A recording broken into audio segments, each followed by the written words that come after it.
Bismillahirrahmanirrahim. Assalamualaikum warahmatullahi wabarakatuh. Innal hamdalillah nahmaduhu wa nasta'inuhu wa nastaghfiruhu wa na'udzu billahi min shururi anfusina wa min sayyiati a'malina. May yahdihillahu fala mudilla lahu wa may yudlil fala hadiya lahu. Asyhadu an la ilaha illallah wahdahu la syarika lahu wa asyhadu anna Muhammadan 'abduhu wa rasuluhu. يا أيها الذين آمنوا اتقوا الله حق تقاته ولا تموتن إلا وأنتم مسلمون يا أيها الناس اتقوا ربكم الذي خلقكم من نفس واحدة وخلق منها زوجها وبث منهما رجالا كثيرا ونساء واتقوا الله الذي تساءلون به والأرحام إن الله كان عليكم رقيبا يا أيها الذين آمنوا اتقوا الله وقولوا قولا سديدا يصلح لكم أعمالكم ويغفر لكم ذنوبكم ومن يطع الله ورسوله فقد فاز فوزا عظيما أما بعد فإن أصدق الحديث كتاب الله وخير الهدي هدي محمد صلى الله عليه وسلم وشر الأمور محدثاتها فإن كل محدثة بدعة وكل بدعة ضلالة وكل ضلالة في النار اللهم صل وسلم وبارك على حبيبنا نبينا محمد وعلى آله وصحبه أجمعين. Akhwati fillah kaum muslimah, para ummahat, para ibu yang senantiasa diberkahi dan dimuliakan oleh Allah Subhanahu wa taala. Alhamdulillah, kita bersyukur kepada Allah Subhanahu wa taala atas segala limpahan yang senantiasa Allah berikan kepada kita semuanya. Hingga saat ini kita masih bisa diberikan kesempatan oleh Allah Rabbuna Jalla wa'ala untuk bisa menjalankan aktivitasnya, masih diberikan oleh Allah Subhanahu wa ta'ala kesempatan untuk hidup di atas muka bumi ini. Marilah kita gunakan kesempatan yang ada ini untuk menambah amal kebaikan kita, dan kita memohon kepada Allah Subhanahu wa taala at-taisir, kemudahan, taufik, hidayah dan keikhlasan dalam menjalankan segala amal ibadah kita. Para ummahat kaum muslimah rahimani wa rahimakumullah, sesungguhnya Nabi kita sallallahu alaihi wasallam telah mengatakan ad-dunya mata'un, sesungguhnya dunia itu adalah perhiasan. Wa khairu mata'iha al-mar'atu salihah, dan sebaik-baik perhiasan yang indah, perhiasan yang paling indah di atas muka bumi ini adalah wanita yang saleh, yang salihah. Maka kita belajar datang ke sini agar kita, ya para wanita, menjadi wanita yang salihah, wanita yang bertakwa kepada Allah Subhanahu wa ta'ala, wanita yang berilmu, memahami Al-Quran dan Sunnah. Baiklah, pada sore hari ini kita melanjutkan kembali pembahasan kitab Al-Kabair, dosa-dosa besar, yang ditulis oleh Al-Imam Al-Zahabi rahimallahu ta'ala rahmatan wasi'ah. Kita masuk kepada Al-Kabiratur Rabi'atu Asyarah, dosa besar yang ke-14. Syurbul khamri wa illam yaskar minhu, minum khamr meskipun tidak mabuk. Minum khamr meskipun tidak mabuk. Di sini akan kita bahas tentang khamr. Apakah yang dimaksud dengan khamr itu? Para ulama menyebutkan bahwasanya khamr adalah ma khamirul akli, yang menjadikan akal itu tidak lagi berfungsi sebagaimana mestinya, yang menjadikan mabuk akalnya. Sawaun kana ratban au yabisan au ma'kulan au masyruban, baik bentuknya basah ataupun kering ataupun bentuknya makanan ataupun bentuknya minuman. Ini secara bahasa khamr. Jadi segala sesuatu yang menghilangkan akal itu disebut dengan khamr. Tetapi khamr yang dimaksud di dalam pembahasan kita ini adalah khamr yang disebutkan keharamannya, yaitu sebagaimana Nabi SAW menyebutkan kullu muskirin khamrun wa kullu khamrin haram. Segala sesuatu yang memabukkan adalah khamr dan setiap khamr itu adalah haram. Dan juga Nabi SAW menyebutkan ma askara kasiruhu qaliluhu haram.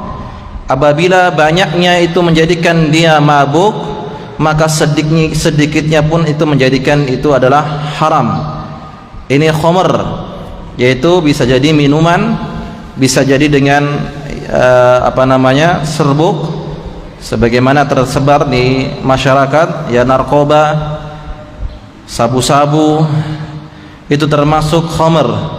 Ya, bukan hanya minuman-minuman yang dijual-jual secara ilegal oleh sebagian masyarakat, tetapi itu juga sebagian disebut sebagai khamr.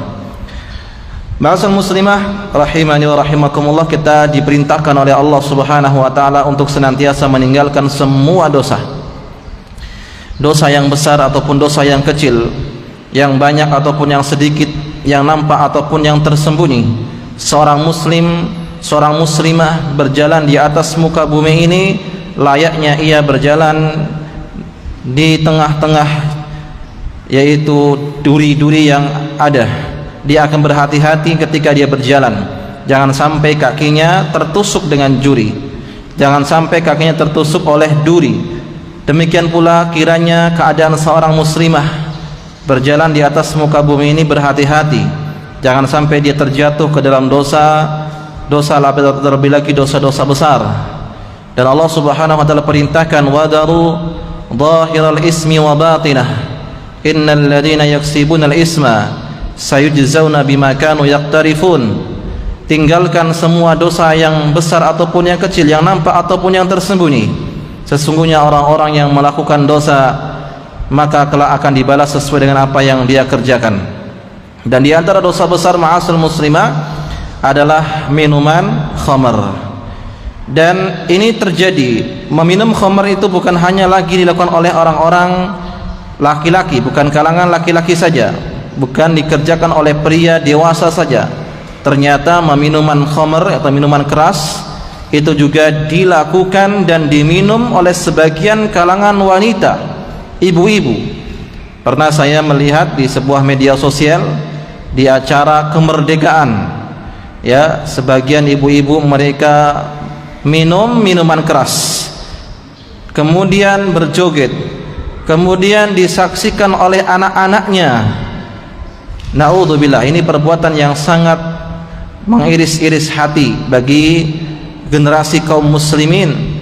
Bagaimanakah jika seandainya madrasatul ula, ya, seorang ibu adalah sekolahan pertama bagi anak-anaknya, ternyata sekolahannya itu memiliki kerusakan moral, ya, memiliki kerusakan mental, agama rusak dikarenakan jahil dan tidak takut kepada Allah Subhanahu wa taala. Ini terjadi ma'asal muslimah. Maka kita berhati-hati dan kita berlindung kepada Allah Subhanahu wa taala. Semoga Allah Subhanahu wa taala senantiasa menjaga kita, melindungi kita dari perbuatan ini.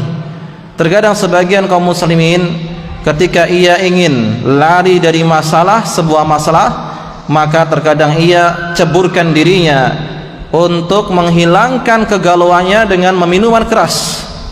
Ya, dia sangka dengan minuman keras itu akan menghilangkan kegalauannya. Dia sangka dengan minuman keras itu akan hilang masalah, padahal justru ketika ia mulai mencoba melakukan meminum minuman keras tersebut, justru itulah, ya, akar dari sebuah masalah. Karena apa?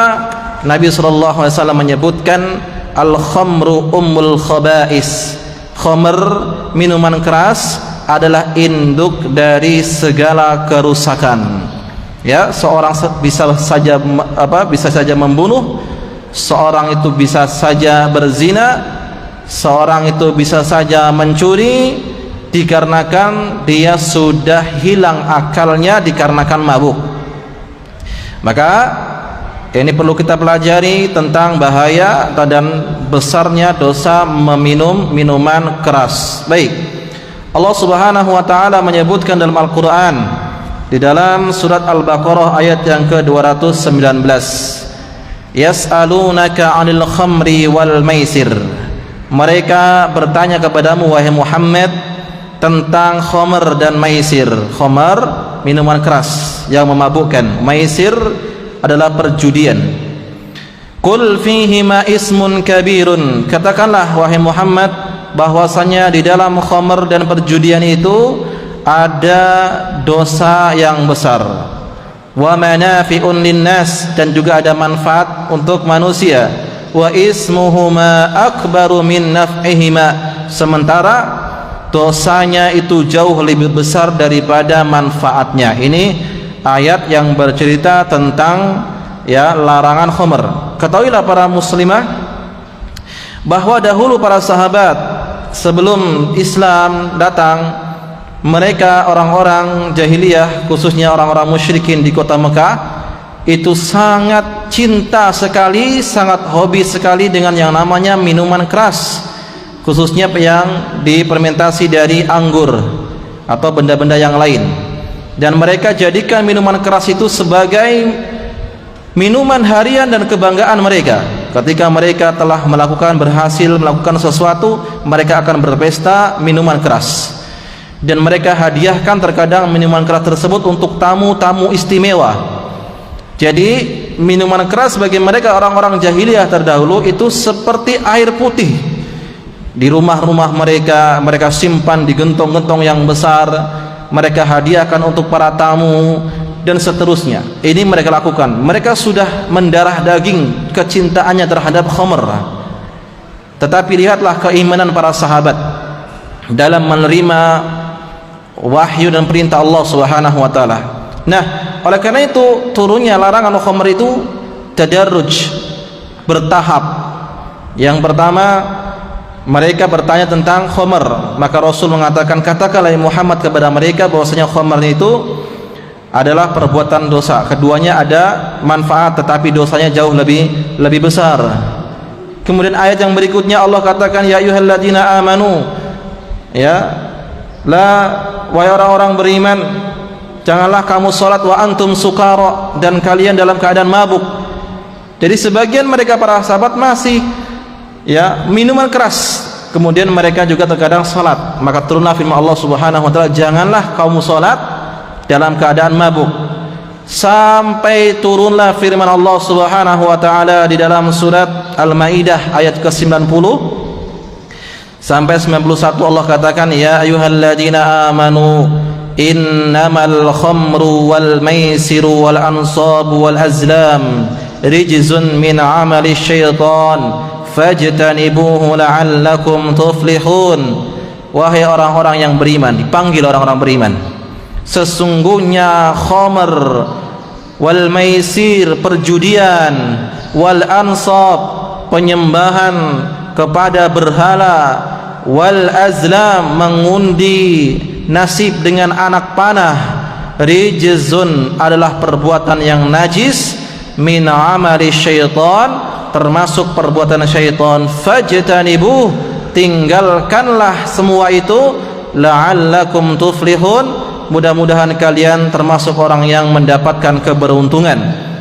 Apa yang terjadi ma'asal muslimah ketika para sahabat mendapatkan perintah dari Allah, larangan dari Allah Subhanahu wa taala tentang minuman keras itu, padahal minuman keras tersebut sudah mendarah daging bagi mereka, tapi karena keimanan mereka, maka para sahabat segera menumpahkan khamr-khamr yang ada di rumah-rumah mereka, di gentong-gentong mereka. Mereka tinggalkan semuanya, sami'na wa ata'na. Tidak ada pikir nanti bagaimana, tidak. Ketika datang larangan Allah Subhanahu wa taala untuk tidak lagi meminum minuman keras, untuk tidak lagi berjudi, menyembahkan sesembahan kepada berhala, mengundi nasib dengan anak panah, langsung mereka segera tinggalkan bagi orang-orang yang beriman. Ya, inilah keimanan mereka para sahabat yang kita tidak mungkin bisa menandingi mereka para sahabat. Ya, oleh karena itu ayat berikutnya Allah katakan dalam ayat tersebut, innama yuridu syaitan ayyuqi'a bainakumul adawata wal baghdha fil khamri wal maisir. Sesungguhnya syaitan itu hanyalah ingin menimbulkan permusuhan dan kebencian sesama kalian dalam khamr, perjudian, dalam khamr minuman keras, dan dalam perjudian. Wa yasuddakum an dzikrillah, dan syaitan sengaja untuk menghalang-halangi kalian untuk berzikir mengingat Allah. Wa anis shalah, menghalang-halangi dari salat. Fala antum muntahun, tidaklah kalian itu berhenti. Ini ayat yang sangat luar biasa sekali, bahwa di dalam perjudian, di dalam khamr minuman keras itu akan menimbulkan kebencian dan permusuhan. Kita lihat bagaimana para pemuda-pemuda yang mabuk, ketika akalnya sudah dikuasai oleh khamr, ketika akalnya sudah hilang, apa yang terjadi? Mereka akan menjadi pribadi yang naudzubillah seperti binatang. Ucapannya tidak terjaga, tingkah lakunya tidak terjaga, sehingga permusuhan dan kebencian, bahkan pembunuhan itu terjadi juga dikarenakan sebabnya adalah salah satunya khamr, minuman keras, narkoba, sabu-sabu, atau yang lainnya, segala sesuatu yang memabukkan. Kalau zaman sekarang ini banyak juga di antara pemuda yang terkadang menjadikan lem, ada lem nama tertentu, lem tertentu yang dijadikan sebagai sarana untuk mabuk, dan itu termasuk haram. Karena segala sesuatu yang memabukkan adalah khamr, dan setiap khamr itu adalah hukumnya haram. Inilah para sahabat radhiyallahu anhum ajmain, semoga Allah meridhai mereka semuanya, sangat taat kepada Allah Rabbuna Jalla wa Ala ketika Allah Subhanahu wa taala memerintahkan, melarang untuk meminum minuman keras. Wasabata Ali Ibn Abbas, telah sahih, telah sabit dari Abdullah Ibn Abbas, semoga Allah meridhoinya, ketika turun pengharaman khamr, wa masya sahabatu ba'duhum ila ba'din, maka sahabat datang kepada sebagian yang lainnya, wa qalu, para sahabat berkata, hurrimatul khamru wa ju'ilat adlan lisyirki, wahai para sahabat, khamr itu telah diharamkan dan Allah sejajarkan khamr itu pengharamannya dengan kesyirikan. Seketika itu mereka para sahabat segera langsung menumpahkan khamr-khamr yang ada di dalam rumah-rumah mereka. Lihat ini segala sesuatu yang diharamkan oleh Allah Subhanahu wa taala pasti akan menimbulkan dampak yang tidak baik. Kemudian Abdullah bin Umar radhiyallahu anhuma, semoga Allah meridhoi keduanya, ia mengatakan bahwasanya al-khamru, minuman keras, akbarul kabair, termasuk dosa-dosa besar. Wahia bila raibin ummul khaba'is, dan itu termasuk ummul khaba'is, segala bentuk atau ummul khaba'is, induk daripada kerusakan. Wa qad lu'ina syaribuha fi ghairi ma hadis, bahwasanya pelakunya telah dilaknat sebagaimana sebutkan dalam hadis. Kata Nabi sallallahu alaihi wasallam bahwasanya lu'inatul khamru ala asyrati aujuh, al-khamr itu dilaknat dari 10 sisi. Khamr, ya minuman keras atau segala sesuatu yang memabukkan, dilaknat dari 10 sisi. Apa saja itu? Bi'ainiha, zatnya terlaknat. Wa asiruha atau wa asiriha, yang memerasnya, ya, berarti produsennya dilaknat. Wa mu'tasiruha, yang minta diperaskan, ya, pemesannya. Wa ba'i'uha, yang menjualnya. Wa mubta'iha, yang membelinya.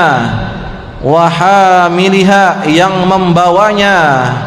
Wal mahmulati ilaih, yang meminta dibawakan. Wa akilu samanaha, yang memakan dari hasil jual beli khamr, minuman keras. Wa syaribuha, yang meminumnya. Wa saqiha, yang menuangnya. Semuanya mendapatkan laknat. Apa itu laknat? Dijauhkan dari rahmat Allah Subhanahu wa taala. Jika seorang dijauhkan dari rahmat Allah, bagaimana mungkin dia bisa meraih surga Allah Subhanahu wa taala? Karena surga Allah itu masuk seseorang ke dalam surga Allah dengan rahmatnya, ya. Jadi yang memeras, yang minta diperaskan, yang menjual, yang membeli, yang membawa, yang minta dibawakan, yang memakan hasil jual belinya, yang meminumnya, dan yang menuangkannya, semuanya mendapatkan laknat. Inilah ta'awanu 'alal ismi wal 'udwan, karena mereka tolong menolong dalam dosa dan permusuhan. Semuanya mendapatkan bagian dari dosanya. Dan disebutkan bahwasanya Nabi sallallahu alaihi wasallam menyebutkan al-khamru ummul khaba'is, bahwa khamr itu adalah induk dari segala kerusakan. Nabi mengatakan al-khamru ummul khaba'is, man syaribaha lam tuqbal salatuhu 40 yauman. Sesungguhnya khamr itu adalah induk daripada keburukan, bahwa siapa saja yang minum khamar, minuman keras, maka salatnya tidak akan diterima selama 40 hari lamanya. Fa in mata wa hiya fi batnihi, kalau dia mati sementara di perutnya itu ada khamar, ada minuman keras, naudzubillah, mati dalam keadaan setelah dia mabuk, mata mitatan jahiliyah, maka dia mati sebagaimana matinya orang-orang jahiliyah.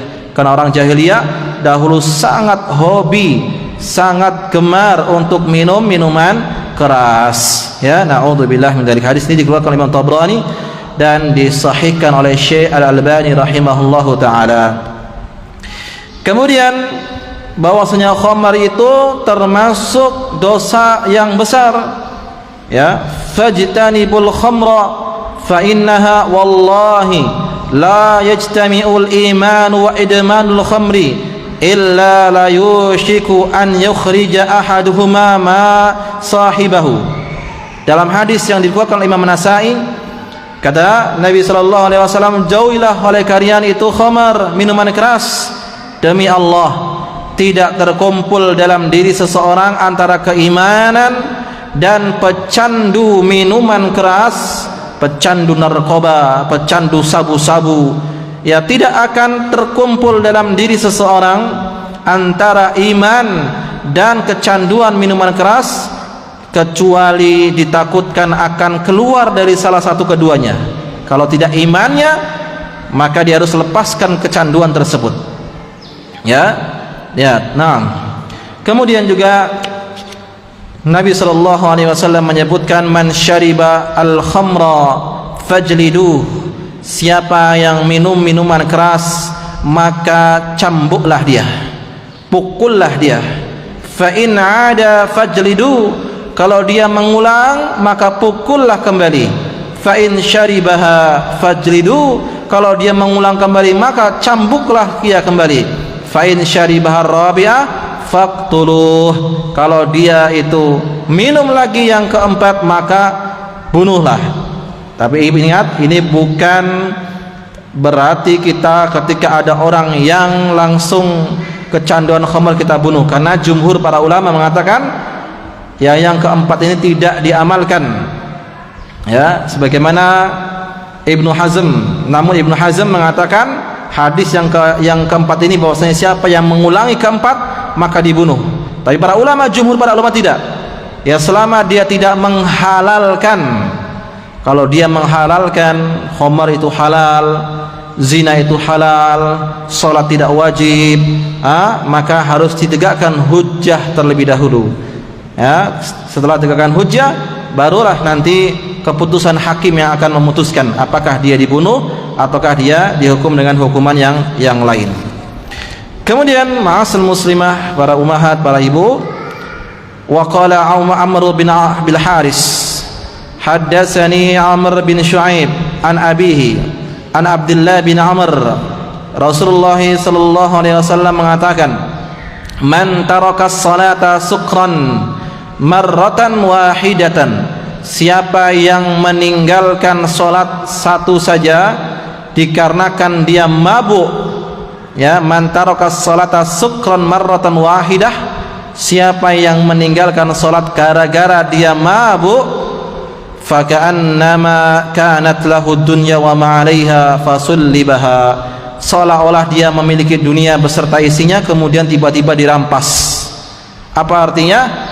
Maka hancur sudah semua amalan yang dia kerjakan. Wa man taraka as-salata arba'a marratin sukran, siapa yang meninggalkan salat 4 kali karena mabuk, kana haqqan 'alallahi an yasqiyahu min tinatil khabal, maka Allah berhak untuk memberikan dia minum dari tinatul khabal. Apa yang dimaksud tinatul khabal? Ya, tinatul khabal adalah usaratu ahlin nar. Ya, maka ada sahabat bertanya, ya Rasulullah, apa yang dimaksud dengan tinatul khabal? Usaratu ahli jahannam. Usarah artinya perasan, nanah-nanahnya, keringat-keringatnya penduduk neraka jahanam. Itulah yang akan menjadi minuman bagi orang yang pecandu minuman keras. Na'udzubillah, yang pecandu minuman keras atau sesuatu yang memabukkan yang lainnya. Karena Islam ini, ma'asyiral muslimah, menjaga akal. Makanya Allah haramkan kita untuk minum keras, karena supaya akalnya sehat. Kalau seandainya akalnya tidak sehat, maka tidak ada lagi yang namanya kewajiban bagi dia untuk melaksanakan ibadah. Karena ibadah catatan itu diangkat dari orang yang masih kecil sampai dia balik, orang yang mimpi sampai dia terbangun, dan orang yang gila sampai dia sadar. Jadi kalau banyak orang yang gila, ya nanti mereka banyak yang tidak melaksanakan perintah Allah Subhanahu wa taala. Jadi ada 5 yang dijaga di dalam Islam. Salah satunya adalah akal. Ya, Islam menjaga akal, Islam menjaga keturunan, makanya dilarang berbuat zina. Islam menjaga harta, makanya mencuri, korupsi, merampok itu termasuk dilarang dalam Islam. Islam juga menjaga kehormatan, ya, makanya dilarang kita merendahkan kehormatan orang lain. Islam juga menjaga agama, makanya dilarang melakukan perbuatan-perbuatan bid'ah dan kesyirikan. Jadi 5 perkara yang dijaga dalam Islam, salah satunya adalah akal, ya, akal yang dijaga dalam Islam. Taib.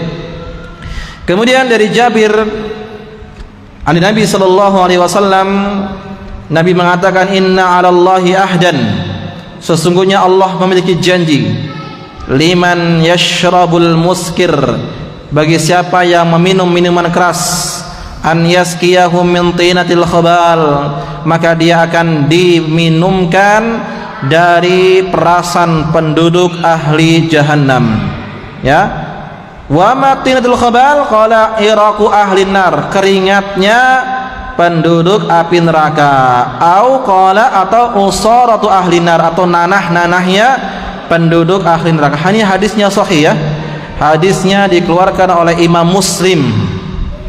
Kita saja di dunia, ya, mencium bau keringatnya teman kita saja sudah naudzubillah, ya, makanya diperintahkan untuk pakai wewangian. Nah, ini bau keringat saja, bagaimana kalau dia meminum keringatnya? Bagaimana pula kalau keringatnya itu adalah banyak di dalam neraka? Naudzubillah, tidak bisa kita bayangkan. Bagaimana pula kalau yang diminum itu adalah nanah-nanahnya, darah-darahnya penduduk neraka jahanam. Na'udzubillah summa na'udzubillah. Ya. Wa qala alaihi salatu wassalam, dan Nabi mengatakan, man syaribal khamra fid dunya hurrima fil akhirah. Siapa yang minum minuman keras di dunia, maka Allah akan haramkan minuman khamar tersebut di akhirat. Para muslimah perhatikan bahwa di akhirat, di surga itu ada khamar, tapi khamar yang tidak memabukkan. Allah halalkan semua yang Allah haramkan di dunia, Allah halalkan bagi pemeluk, bagi orang yang telah masuk surga. Ya, Allah halalkan khamar yang dahulunya di dunia itu haram, maka berubah menjadi halal. Makanya di dalam surga itu ada sungai yang terbuat dari khamar. Allah sebutkan dalam surat Muhammad ayat yang ke-15, masalul jannatil lati wa'idal muttaqun. Perumpamaan surga yang Allah siapkan bagi orang-orang yang bertakwa.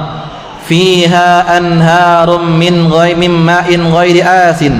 Di dalamnya ada air, ada sungai yang terbuat dari air yang tidak akan pernah berubah rasanya. Wa anharum min labanin lam yataghayyar ta'muh. Ya, ada sungai yang terbuat dari susu yang tidak akan pernah basi, tidak akan pernah berubah rasanya. Wa anharum min khamril ladzatil lisyaribin, dan ada sungai yang terbuat dari khamar yang menjadikan lezat bagi para peminumnya.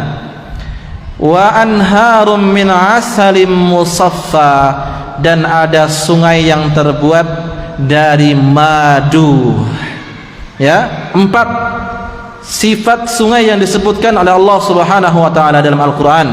Yang pertama, sungai yang sangat jernih yang tidak payau. Yang kedua, sungai yang terbuat dari susu yang tidak pernah akan berubah rasanya. Yang ketiga, sungai dari khamar yang tidak memabukkan, yang menjadikan peminumnya itu lezat. Kalau di dunia minum khamar, minuman keras, mabuk, bahkan bisa mati dia gara-gara kebanyakan minuman keras. Tetapi di akhirat minuman keras tersebut tidaklah minuman keras, hanya saja nama saja, tetapi minuman tersebut justru menjadikan nikmat bagi para peminumnya. Dan yang keempat adalah sungai yang terbuat dari madu. Ya, para ibu-ibu, para ummahat, bisa dibayangkan jika sedang menyeberangi sungai Siak misalnya, bayangkan jika seandainya sungai Siak itu semuanya terbuat dari susu. Jika menyeberangi sungai Siak, coba bayangkan seandainya sungai Siak tersebut terbuat dari madu. Itu baru sungai, ya. Dan kata Nabi SAW, sungai di surga itu panjangnya perjalanan 1 bulan lamanya. Ya, tepiannya terbuat dari permata-permata, mutiara-mutiara yang indah.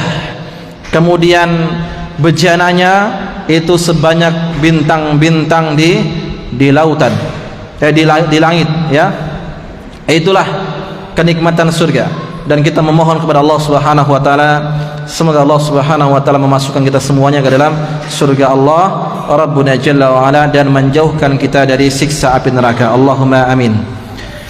Kemudian Nabi SAW menyebutkan mudminul khamri in mata laqiyallahu ka'abidi wasanin. Orang yang kecanduan minuman keras, jika dia mati bertemu dengan Allah Subhanahu wa taala, seperti keadaannya seperti para penyembah berhala. Hadis yang dikeluarkan oleh Imam Ahmad dalam musnadnya. Ya, zahir hadis ini, ya, bahwasanya orang yang kecanduan khamar, ketika dia mati dalam kecanduan khamar, maka dia ancamannya sangat luar biasa sekali. Ancamannya adalah Allah samakan seperti para penyembah berhala, tapi tidaklah dia musyrik, ya, tidak menjadikan dia keluar dari Islam kecuali dia menghalalkan apa yang Allah haramkan. Ya, dari Kenapa disamakan dengan pecandu minuman keras? Pecandu minuman keras itu seperti para penyembah berhala.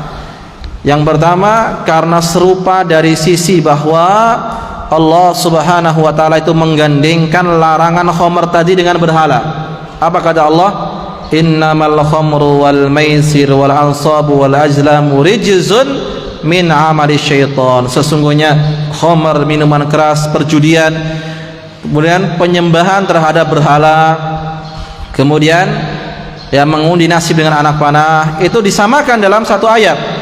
Makanya Nabi mengatakan pecandu minuman keras itu sama keadaannya seperti penyembah berhala. Ya. Jawaban yang kedua, kenapa disamakan? Karena pecandu khamr, minuman keras, seperti penyembah berhala yang tidak terima, tidak terima dengan nasihat. Orang yang para penyembah berhala terkadang dia naudzubillah tidak mau menerima nasihat. Terkadang juga demikian para pecandu khamr tidak mau menerima nasihat. Baik. Kemudian yang berikutnya, ini kita masuki pembahasan yang berikutnya. Al-kabiratul khamisatu asyarah, dosa besar yang ke-15. Qala al-muallif rahimahullahu taala, penulis buku ini mengatakan al-kibru wal fakhru wal khuyala wal ujbu wat tiyah. Dosa besar yang ke-15 yaitu al-kibru. Al-kibru wal fakhru wal khuyala itu satu maknanya.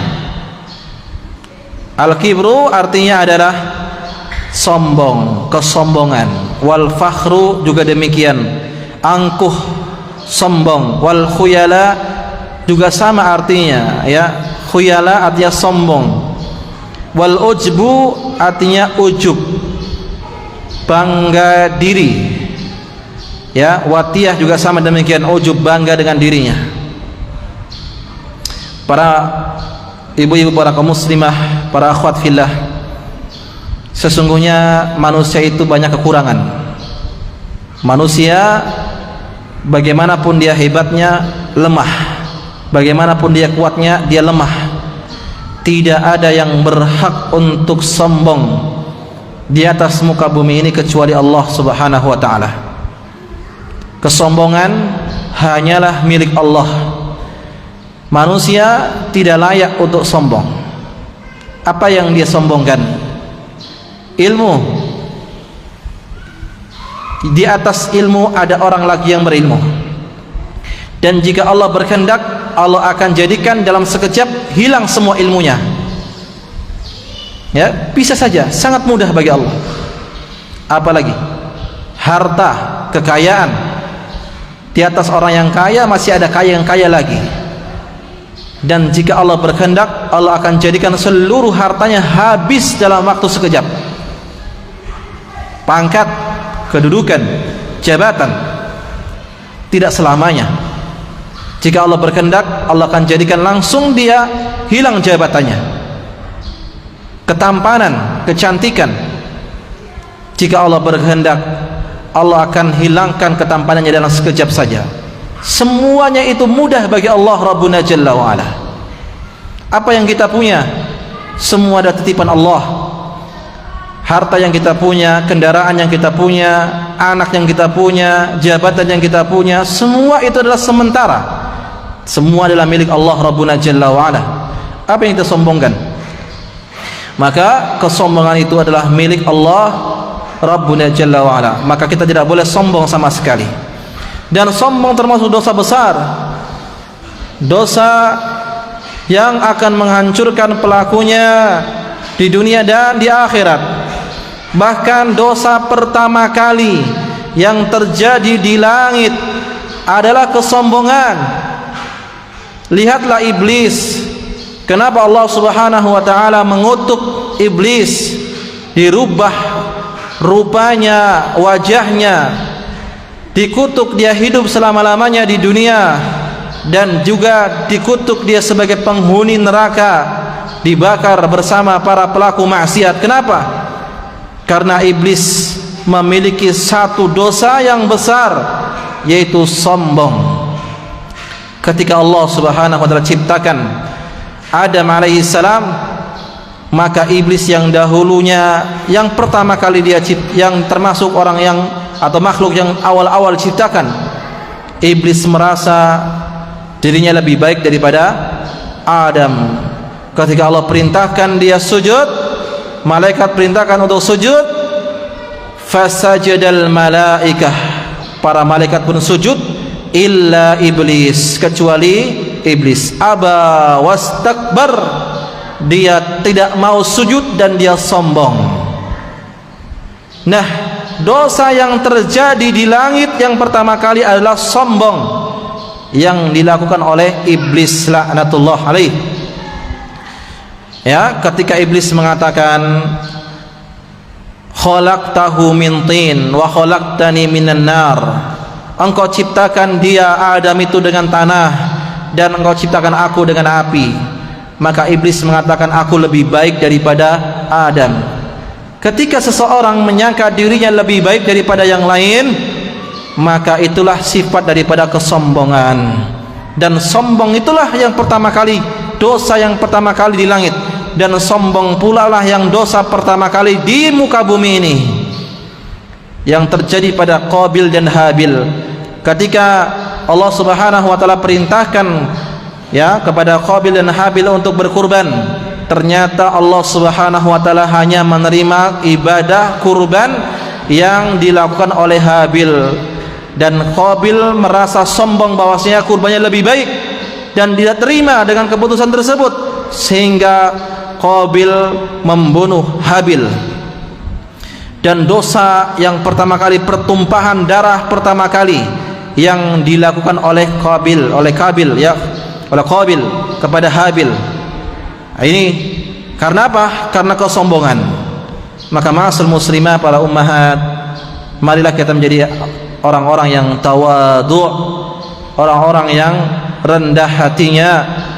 Ingatlah Nabi sallallahu alaihi wasallam menyebutkan, wa ma tawadha'a ahadun lillahi illa rafa'ahu, ya, tidaklah seorang itu tawadhu', rendah hatinya karena Allah, bukan karena manusia, karena Allah Subhanahu wa taala, maka Allah akan mengangkat derajatnya. Ya, kesombongan itu bisa dengan apa? Dengan ilmu, bisa dengan wajah, bisa dengan kekayaan, bisa dengan jabatan, ya, tetapi semua itu tidak bermanfaat kecuali dia orang-orang yang bertakwa kepada Allah Rabbuna Jalla wa Ala. Maka marilah kita bersama-sama kembali bertaubat kepada Allah jika diri kita ada kesombongan, ya. Nanti kita akan bahas apa yang dimaksud dengan sombong itu. Allah Subhanahu wa taala mengatakan dalam Al-Qur'an di dalam surat Ghafir ayat ke-28, Allah katakan, wa qala Musa inni uttu bi rabbi wa rabbikum min kulli mutakabbirin la yu'minu bi yaumil hisab. Musa berkata, sesungguhnya aku berlindung kepada Allah Subhanahu wa taala, Rabb kalian, Rabbku dan Rabb kalian, dari setiap orang yang sombong yang tidak beriman kepada hari al-hisab, ya, hari kiamat. Nabi Musa berlindung kepada Allah Subhanahu wa taala dari sifat kesombongan, dan berlindung kepada Allah Subhanahu wa taala dari orang-orang yang sombong, orang-orang yang tidak beriman, tidak mau menerima kebenaran, orang-orang yang tidak mau beriman dengan hari kiamat, hari pembalasan, yaumul hisab, ya, hari di mana semuanya kita akan dihisab oleh Allah Rabbuna Jalla wa Ala. Fa amma man utiya kitabahu biyaminih fasawfa yuhasabu hisaban yasira wa yanqalibu ila ahlihi masrura wa amma man utiya kitabahu wara'a dhahrihi fasawfa yud'u subura wa yasla sa'ira. Adapun orang-orang yang diberikan catatan amalnya dari arah kanannya, maka dia akan dihisab dengan hisab yang mudah. Adapun orang-orang yang mendapatkan catatan amalnya dari arah belakangnya atau kirinya, maka dia akan dihisab dengan hisab yang sangat keras. Kita memohon kepada Allah Subhanahu wa taala agar Allah Subhanahu wa taala menghisab dengan hisab yang mudah. Baik. Allah katakan innahu la yuhibbul mustakbirin. Allah tidak menyukai orang-orang yang sombong. Manusia saja tidak suka dengan orang yang berbuat sombong, terlebih Allah Subhanahu wa taala yang menciptakannya tidak suka dengan orang-orang yang berbuat kesombongan. Dan Allah katakan innal ladina yujadiluna fi ayatillahi bighairi sultanin atahum inna fi sudurihim illa kibrun ma hum bibalighi fasta'id billah. Sesungguhnya orang-orang yang mendebat ayat-ayat Allah tanpa petunjuk yang datang kepada mereka, kecuali dalam hatinya ada kesombongan, ya. Jadi terkadang orang itu tidak mau menerima kebenaran dikarenakan apa? Sombong, tidak mau menerima kebenaran. Wa qala Nabi sallallahu alaihi wasallam, Nabi mengatakan la yadkhulul jannah, tidak akan masuk surga ahadun fi qalbihi misqalu dzarratin min kibrin, seseorang yang di dalam hatinya ada sebiji zarrah, ada sedikit dari sifat kesombongan. Dan tidak masuk surga di sini ma'asal muslimah harus kita pahami maknanya. Ada 3 maknanya. Ketika kita membaca hadis Nabi sallallahu alaihi wasallam tidak masuk surga, yang pertama artinya dia tidak akan masuk surga dengan orang-orang yang pertama kali masuk surga, ya. Yang dimaksud dengan tidak masuk surga artinya dia adalah tidak akan masuk surga dengan orang-orang yang pertama kali masuk surga. Yang kedua, dia yang dimaksud dengan tidak masuk surga adalah tidak akan masuk surga sebelum dia disucikan dosa-dosanya. Artinya dia akan mampir terlebih dahulu di dalam neraka dan diazab oleh Allah Subhanahu wa taala, ya. Setelah dibersihkan dosa-dosanya, setelah dia menerima azabnya, baru setelah itu dia akan masuk dalam surga. Dan makna yang ketiga yang dimaksud dengan tidak masuk surga artinya ketika dia diazab oleh Allah Subhanahu wa taala akan tinggal di dalam neraka dalam waktu yang sangat lama, maka seolah-olah dia tidak masuk ke dalam surga Allah Subhanahu wa taala. Ini makna dari tidak masuk surga. Jadi tidak masuk surga di sini artinya adalah orang yang memiliki kesombongan, maka dia terancam tidak masuk surga dengan orang-orang yang pertama-tama masuk surga, dan dia terancam dengan siksa neraka, dan dia akan diazab terlebih dahulu di dalam neraka. Kemudian tidak masuk surga artinya adalah dia akan tinggal di dalam neraka dalam waktu yang sangat lama, karena satu harinya di akhirat itu seperti 1000 tahun di dunia. Nasallallahu salamatan wal afiyah. Baik, ini hadisnya sahih ya, rawahu Muslim. Kemudian Nabi sallallahu alaihi wasallam menyebutkan bainama rajulun yatabakhtar fi burdaihi id khasafallahu bihil arda fahuwa yatajaljalu fiha ila yaumil qiyamah. Ketika ada salah seorang yang sombong dengan burdahnya, dengan pakaiannya, ya. Kalau zaman dahulu mungkin dengan burdahnya, ya. Kalau zaman sekarang mungkin dengan yang lain, ya, dengan pakaian atau dengan kendaraan atau yang lainnya. Maka Allah Subhanahu wa taala menenggelamkan dia ke dalam tanah. Allah tenggelamkan dia di dalam tanah karena kesombongannya. Fahuwa yataljaljalu fiha ila yaumil qiyamah, dan Allah goncangkan di dalam tanah tersebut sampai datangnya hari kiamat. Ini luar biasa ancamannya, ya. Ini hadisnya sahih, akhrajahu Bukhari dalam kitabnya, kitab libas. Maka seorang tidak boleh sombong. Kemudian Nabi sallallahu alaihi wasallam menyebutkan yuhsyarul jabarun wal mutakabbirun yaumal qiyamati amsal dzurra amsal dzarri yata'uhumun nas. Akan dibangkitkan nanti pada hari kiamat orang-orang yang sombong, al-jabbarun wal mutakabbirun, orang-orang yang sombong akan dibangkitkan nanti pada hari kiamat, ya, seperti dzurrah, semut yang kecil, seperti semut yang kecil, yata'uhumun nas, dan akan diinjak-injak oleh manusia. Ini sebagai balasan dahulu di dunia dia merasa besar, di dunia dia merasa hebat, ya, menganggap remeh orang lain, maka di akhirat dia akan dibangkitkan seperti semut kecil dan akan diinjak-injak oleh manusia sebagai balasan dahulu dia di dunia menginjak harga diri dan kehormatan orang lain. Ya, balasan yang setimpal, jazaa'u wifaqa, balasan yang setimpal, ya, sebagaimana dahulu di dunia dia sombong, maka di akhirat pun dia akan dihinakan oleh Allah Subhanahu wa taala. Dan sebagian para ulama salaf mengatakan, awwalu dhanbin wasiyallahu bihil al-kibru, dosa pertama kali yang dimaksiati, yang seorang makhluk bermaksiat kepada Allah adalah sombong. Allah katakan dalam Al-Quran, wa id qulna lil malaikati isjudu li adama fasajadu illa iblis, dan ketika kami perintahkan kepada malaikat untuk sujud kepada Adam, sujudlah para malaikat, illa iblis, kecuali iblis, aba wastakbar, enggan sujud dan dia sombong, wa kana minal kafirin, iblis termasuk orang-orang yang kafir. Faman istakbar alal haqqi, siapa yang menolak kebenaran karena kesombongan, kama fa'al iblis, sebagaimana yang dilakukan oleh iblis, lam yanfa'hu imanuhu, tidak bermanfaat keimanannya.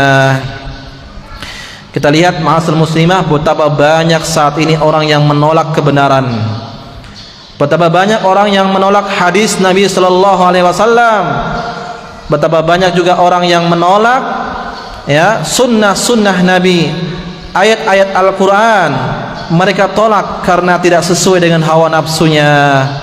Ya, itulah yang disebut dengan sombong. Ya, kata Nabi sallallahu alaihi wasallam, al-kibru batarul haqqi wa ghamtun nasi. Ini dia, sombong itu adalah menolak kebenaran dan merendahkan manusia.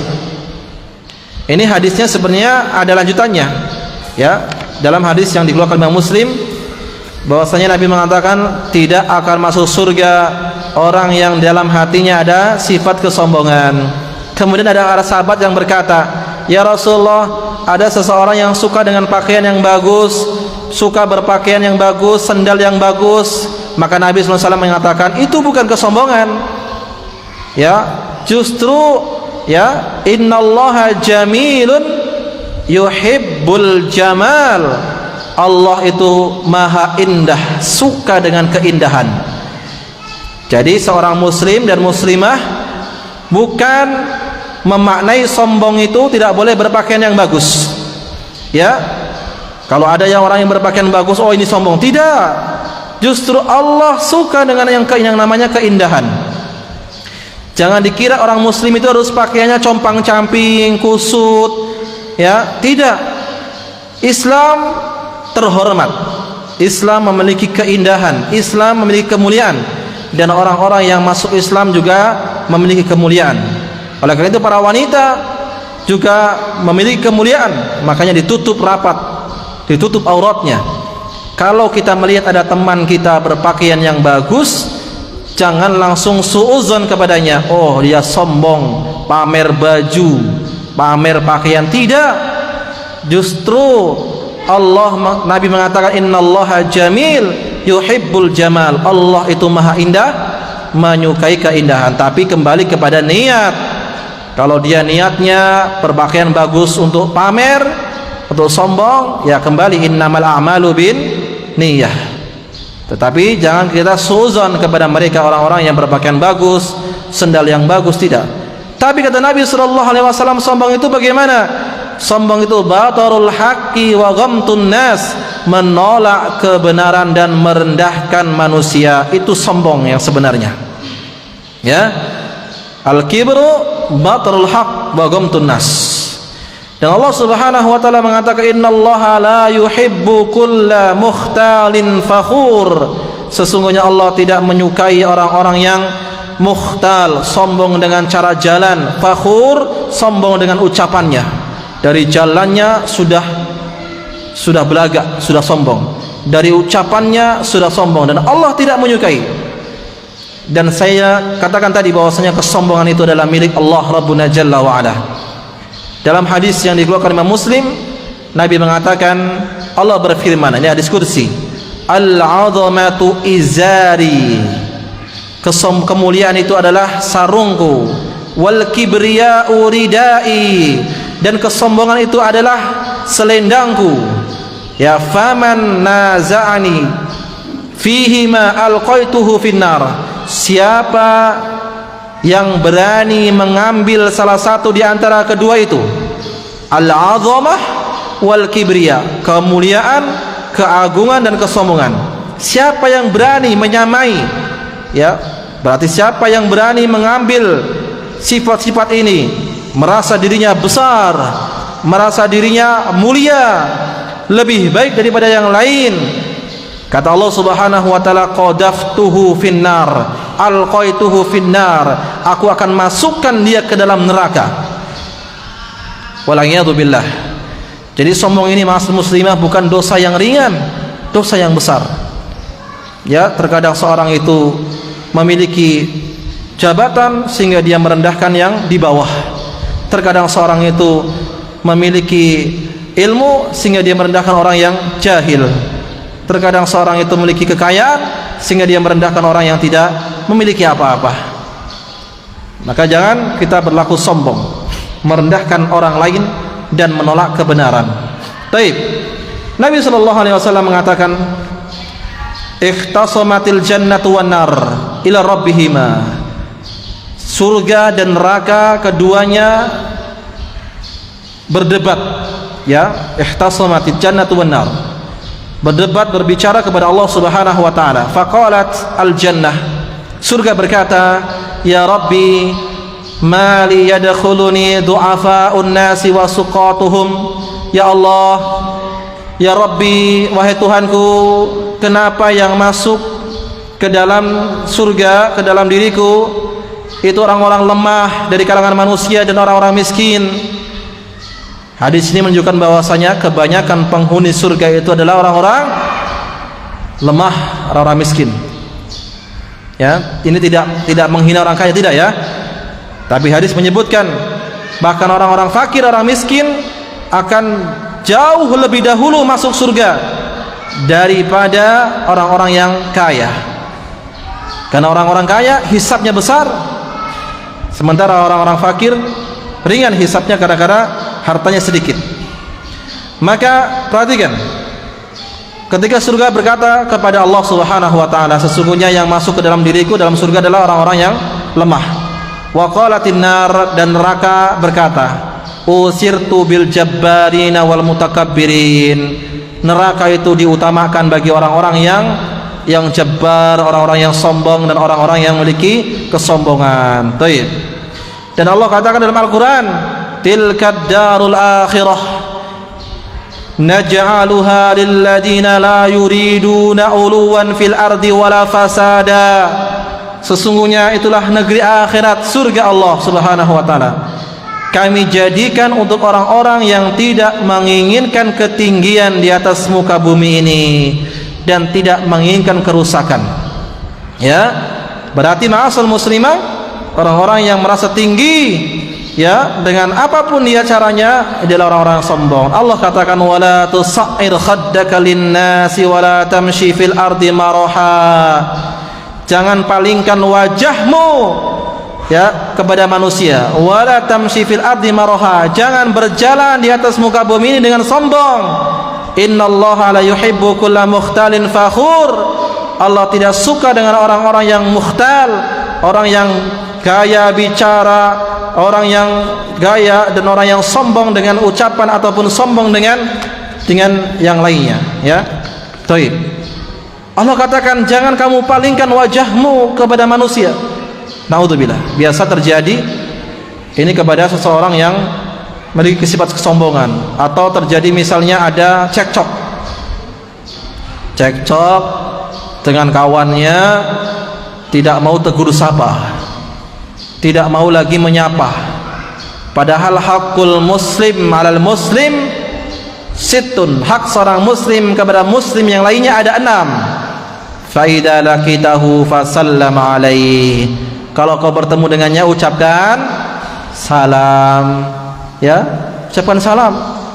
Ini gara-gara tidak tegur sapa lebih dari 3 hari, bahkan mungkin berbulan-bulan, sombong, tidak mau lagi tegur sapa, tidak mau lagi, ya, menyegurnya. Ini diantara perbuatan yang Allah tidak sukai. La tamilu khaddaka linnas, jangan kau palingkan wajahmu dari manusia. Mu'ridan mutakabbiran, dengan sombong, ya. Wal marah at-tabakhtur, itu sombong. Baik. Dari Salamah bin Auqa', akala rajulun inda Nabi sallallahu alaihi wasallam bishimalihi, ada seorang yang makan di sisi Nabi sallallahu alaihi wasallam dengan tangan kirinya. Nabi mengatakan kul biyaminik, makanlah dengan tangan kanan. Qala la astati, saya enggak bisa wahai Rasulullah. Ya, diulangi lagi Nabi sallallahu alaihi wasallam, makanlah dengan tangan kanan, saya enggak bisa wahai Rasulullah. Maka Rasul mengatakan lastata'ta, engkau selama-lamanya tidak akan bisa makan dengan tangan kanan. Maka apa yang terjadi? Ternyata fama rafa'a ila fihi ba'dahu, setelah itu orang tersebut tidak bisa lagi mengangkat tangannya, ya, tidak lagi bisa mengangkat tangannya. Gara-gara apa? Sombong dengan perintah Nabi sallallahu alaihi wasallam. Kemudian Nabi mengatakan ala ukhbirukum bi ahli nar, maukah kalian ku beritahu dengan penduduk ahli neraka?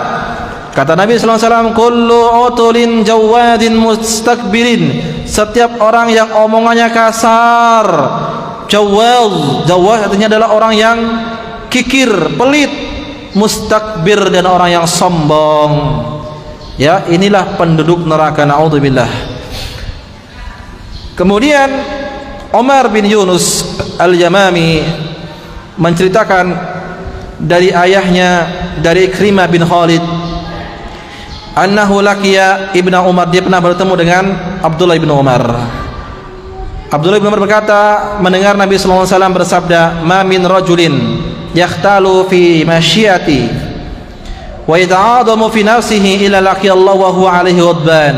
Siapapun orang yang berjalan dengan gaya yang sombong, kecuali dia akan bertemu dengan Allah Subhanahu wa taala dalam keadaan Allah murka kepadanya. Ya, dalam hadis yang sahih dari Abu Hurairah radhiyallahu taala anhu, awwalu salasatin yadkhulun nar, ada 3 orang yang pertama kali masuk dalam neraka. Amirun mutasallitun, seorang pemimpin yang mempersulit rakyatnya. Wa ghaniyun la yuaddi zakata, orang yang kaya tidak mau menunaikan zakatnya. Wa faqirun fakhur, dan orang yang fakir tapi dia sombong. Ada ya orang fakir sombong? Ada. Kalau orang yang kaya sombong itu wajar dengan kekayaannya, itu pun tidak boleh. Bagaimana pula dengan orang yang fakir, tidaklah punya harta, tidak punya segalanya, tapi dia sombong. Qultu, kata Al-Imam Dahabi rahimahullahu ta'ala, wa asyarrul kibri, sombong yang paling sombong. Perhatikan ya, man takabbara 'alal ibadi bi'ilmihi, orang yang sombong terhadap ilmunya. Wa ta'aduma fi nafsihi bifadilatihi, dan dia merasa besar dirinya karena memiliki keutamaan. Fa inna hadza lam yanfa'hu ilmuhu, sesungguhnya orang seperti ini tidak bermanfaat ilmunya. Fa inna man talabal ilma lil akhirati kasarahu ilmuhu, sesungguhnya orang yang mencari ilmu untuk akhirat, maka kesombongannya akan menghilangkannya, karena ilmunya akan menghilangkan kesombongannya. Wa khasya'a qalbuhu, hatinya akan menjadi khusyuk, takut. Wastakanat nafsuhu, hatinya menjadi tenang. Wa kana ala nafsihi bil mirsad, dia akan selalu merasa diawasi oleh Allah Subhanahu wa taala.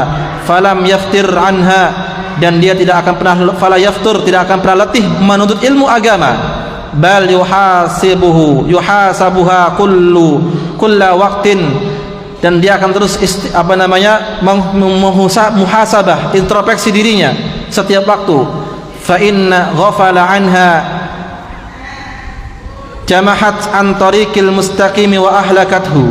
Kalau dia berusaha melenceng, tergeser, ilmunya akan memperbaikinya. Wa man talabal ilma lil fakhri war riyasah. Siapa yang mencari ilmu karena dia karena sombong atau mencari kedudukan, wa nadara ilal muslimina syazaran, dan dia menganggap remeh orang muslim yang lainnya, wa tahamuku alaihim, dan menganggap bodoh orang lain, atau dia merasa besar dirinya, fahada min akbaril kibri, itu termasuk kesombongan yang paling besar. Wala yadkhul jannah man fi qalbihi misqalu dzarratin min kibrin fala haula wala quwata illa billah. Maka tidak akan masuk surga orang yang dalam hatinya ada sifat kesombongan. Wala haula wala quwata illa billah, tidak ada daya dan upaya kekuatan melainkan dari pertolongan Allah Subhanahu wa taala. Demikian para ummahat, para wanita muslimah, akhwati fillah, pembahasan kita ada dua pada sore hari ini. Yang pertama adalah tentang dosa besar minuman keras, ya. Dan yang kedua tentang dosa besar itu sombong. Ini yang bisa saya sampaikan. Jika ada pertanyaan, ya silakan ditanyakan, satu atau dua. Tafadhol ditulis pertanyaannya. Nah, ya, pertanyaannya adalah, jika dalam satu keluarga ada yang sudah mengenal sunnah, kemudian ada keluarga yang belum mengenal sunnah, padahal dia sudah mendengarkan ceramah dan seterusnya dan segala macam sudah mengetahui, kemudian dia belum masuk dan belum juga mau mengikuti sunnah, apakah dia termasuk memiliki sifat kesombongan atau memang dia belum mendapatkan hidayah? Jawabannya adalah bisa berarti dia belum mendapatkan hidayah, bisa juga berarti dia adalah orang yang memiliki sifat kesombongan. Kapan dikatakan dia memiliki sifat kesombongan? Jika seandainya dia tidak mau belajar, tidak mau menerima nasihat, ya, tidak mau menerima nasihat, dia tolak nasihatnya, ya, apa kamu ini, saya nggak butuh dengan nasihat kamu, itu sombong, ya. Tapi kalau dia mendengarkan, kemudian dia belum menerima, itu bisa jadi belum mendapatkan hidayah. Tidak bisa kita katakan dia adalah orang yang sombong, karena mungkin bisa jadi belum siap dengan belum siap dengan celaan manusia, belum siap dengan gunjingan tetangga dan segala macam. Ya, kita doakan kepadanya, semoga Allah Subhanahu wa taala memberikan hidayah, kekuatan kepadanya. Semoga Allah Subhanahu wa taala membimbingnya untuk bisa mengenal sunnah ini. Tetapi kita berhusnuzon, jangan langsung kita katakan oh dia sombong, tidak. Tapi kita berhusnuzon, bisa jadi karena hidayah belum sampai kepadanya, ya. Karena innaka lan tahdi man ahbabta walakinnallaha yahdi may yasha. Sesungguhnya engkau tidak bisa memberikan hidayah kepada orang yang kau cintai, tetapi Allah memberikan hidayah kepada Allah yang siapapun orang yang Allah kehendaki. Makanya Rasulullah sallallahu alaihi wasallam tidak bisa menjadikan Abu Thalib masuk ke dalam Islam, ya. Padahal Nabi SAW sangat mencintai pamannya, tetapi itulah hidayah di tangan Allah Subhanahu wa taala. Seorang tidak mungkin ya bisa memaksakan orang lain kecuali dengan hidayah dari Allah Subhanahu wa taala. Jadi jangan langsung kita bilang sombong, tapi bisa jadi belum sampai hidayah kepadanya, ya. Baik. Ini ada pertanyaan.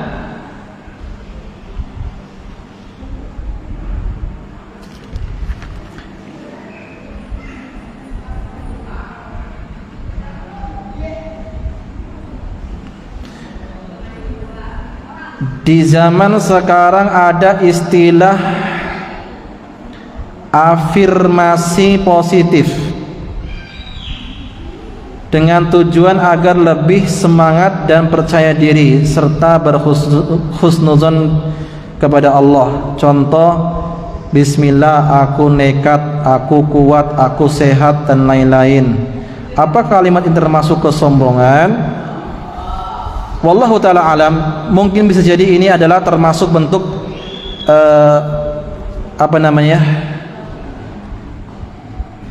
bukan termasuk kesombongan. Ini menanamkan nilai positif pada dirinya, ya. Jadi bismillah, saya bisa, insyaallah bisa, insyaallah saya kuat. Saya ini supaya apa? Karena di dalam diri kita ini ada hati. Hati inilah yang menggerakkan apa yang kita inginkan. Jika hati kita ini baik, maka anggota tubuh pun yang lain akan menjadi baik. Ini ibadah seperti motivasi dalam diri, ya.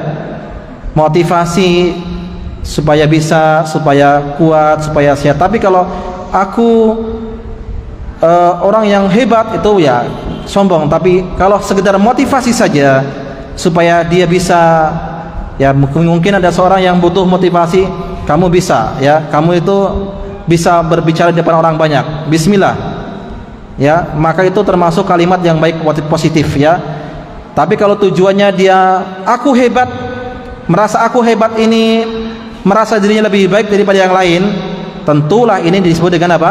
Kesombongan. Tapi kalau merasa aku kuat, aku sehat, tujuannya adalah untuk memotivasi diri supaya bisa, ya, supaya dia kuat, supaya dia sanggup untuk berbicara di hadapan orang lain, supaya dia mungkin berani tampil di hadapan orang, ya, maka ini kalimat-kalimat yang positif, tidak masalah. Tetapi ingat, dengan pertolongan Allah Subhanahu wa taala, bismillah, ya, dengan mohon pertolongan Allah Subhanahu wa taala, semoga dimudahkan dan seterusnya, ya. Jangan menganggap dirinya lebih hebat daripada yang lain. Baik. Mungkin ini yang bisa saya sampaikan para kaum muslimah, para ummahat, para ibu. Semoga yang dapat kita sampaikan ini bisa menjadikan bahan renungan bagi kita semuanya. Semoga kita dijauhkan dari dosa tersebut, itu dosa khamar, minuman keras, dan juga dosa kesombongan yang kedua itu. Dan kita memohon kepada Allah Subhanahu wa taala dengan nama-nama yang indah dan sifat yang tinggi, yang mulia, semoga apa yang kita bahas ini bermanfaat, ya, untuk diri kita dan untuk juga orang lain. Dan teruslah kita menjadi orang-orang yang tawadhu, orang yang rendah hatinya, orang yang memuliakan orang lain, orang yang menghormati orang lain, ya. Taib. Demikian pula saya wasiatkan kepada para wanita muslimah untuk senantiasa talibul ilmi, belajar ilmu agama, karena dengan ilmu agama seorang itu dapat mengetahui mana yang hak dan mana yang batil. Dengan ilmu agama seorang itu bisa mengetahui mana yang maksiat, mana yang bukan. Intinya kita terus mengupgrade ilmu, belajar ilmu agama. Tidak boleh kita diam diri, tidak boleh kita merasa cukup, ya, terus kita belajar. Kalau kita habiskan umur kita untuk belajar ilmu agama, niscaya hanya mendapatkan sebagian saja. Kalau kita habiskan umur kita untuk belajar ilmu agama, hanya mendapatkan sebagian. Bagaimana pula kalau kita, ya, hanya bermalas-malasan? Kita wasilah banyak, media sosial ada, Telegram bisa, YouTube bisa, ya, Facebook bisa, banyak sekali wasilah-wasilahnya. Yang online, yang offline banyak, belajar. Ya, tetapi ingat, belajar itu tujuannya adalah untuk menghilangkan kebodohan. Kemudian belajar itu juga untuk memperbaiki diri dan mengajarkan kepada yang lain, khususnya kepada anak-anak kita semuanya. Taib.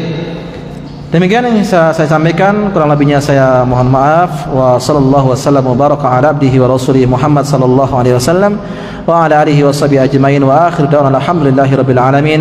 Assalamualaikum warahmatullahi wabarakatuh.